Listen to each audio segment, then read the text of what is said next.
চিত্রনায়ক সালমান শাহ হত্যা মামলায় নতুন মোড়। গ্রেফতার করা হয়েছে খলনায়ক ডনকে। ভোরে উমরা হজ করতে সৌদি আরব যাওয়ার সময় বিমানবন্দরে ইমিগ্রেশন পুলিশ তাকে আটকে দেয়। পরে সিআইডি তাকে গ্রেফতার দেখিয়ে আদালতে হাজির করে। আদালতের নির্দেশে ডনকে পাঠানো হয়েছে কারাগারে।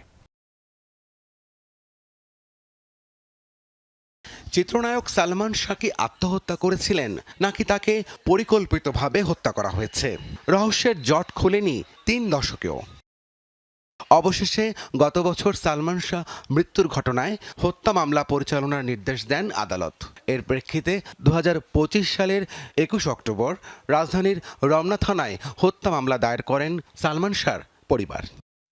আসামি করা হয় সালমান শাহর স্ত্রী সামিরা হক, খলনায়ক ডন সহ ১১ জনকে। মামলা দায়ের হওয়ার পর থেকেই পলাতক ছিলেন ডন। রোববার ভোরে ওমরা হজ করতে সৌদি আরবে যাওয়ার চেষ্টা করেন তিনি।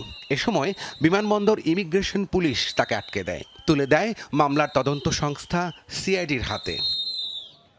সিআইডির তদন্ত কর্মকর্তা দুপুরে ডনকে আদালতে হাজির করে কারাগারে পাঠানোর আবেদন করেন।